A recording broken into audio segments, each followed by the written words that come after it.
বন্ধুরা, চলে এসেছি তোমাদের সঙ্গে দারুণ একটা সকাল সকালে একটা রেসিপি নিয়ে। কি জানো, এই বিনস দিয়ে এই যে মাছ ভেজে নিয়েছি, মাছ দিয়ে আলু দিয়ে ঝোল করব। তোমরা তো অনেক রকমভাবে খেয়েছো, কিন্তু আমার সঙ্গে থেকে একবার দেখো এটা কিভাবে সুস্বাদু করে তুলি আর কিভাবে মাছ দিয়ে এটা রান্না করি। আর দারুণ স্বাদের হয় কিন্তু বন্ধুরা। আর খুব ভালো লাগে খেতে এই শীতের এই বিনস। আর তোমরা তো যা দেখেছো ডেলি লাইফস্টাইলে, মাম্পি কিচেন ডেলি লাইফস্টাইলে আমি বিনসের এই গাছ ছাদ বাগানে করা হয়েছে।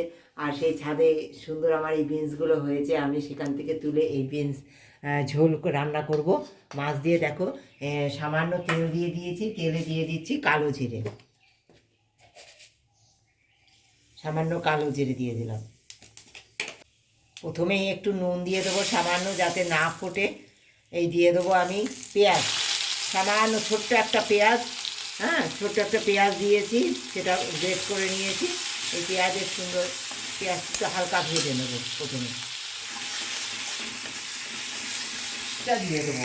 আলুটা না আমি একটু সিদ্ধ করে নিয়েছি। তোমরা এইভাবে যখন ঝোল রান্না করবে না, যে কোনো মাছের ঝোল, তোমরা আলুটা এইভাবে সিদ্ধ করে নেবে, তাহলে দারুণ স্বাদের হয় খেতে। ভেজে না নিয়ে তার থেকে সে যদি ভাজতে গিয়ে যদি তুমি পুরো সিদ্ধ করে নাও তাহলে ঠিক আছে, কিন্তু না ভাজলে তোমরা এইভাবে সিদ্ধ করে রান্না করে খেয়ে দেখো মাছের ঝোলে, আলুটা দারুণ স্বাদের হয়।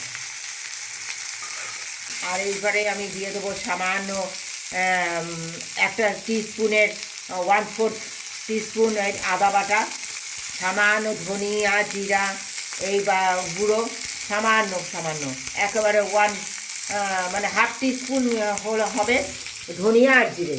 হাফ টিস্পুন দিয়েছি ধনিয়া আর জিরে। পরিমাণ মতো নুন আর হলুদ দিয়ে দিচ্ছি, কাঁচা পাকা লঙ্কা সেরা, আর দিয়ে দিচ্ছি একটা গোটা টমেটো।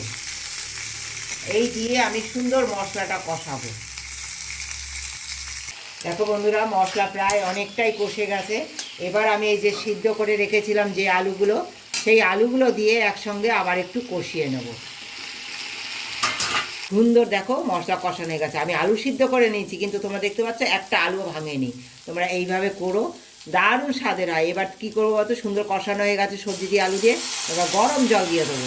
যেহেতু আমার সবজিটাও হাফ সেদ্ধ হয়ে গেছে, আলুটা একদম সিদ্ধ করা, তাই গরম জল দিয়ে দিচ্ছি। তোমরা একবার এইভাবে তরকারিতে গরম জল দিয়ে খেয়ে দেখো, এর স্বাদ একেবারে আলাদা হয়।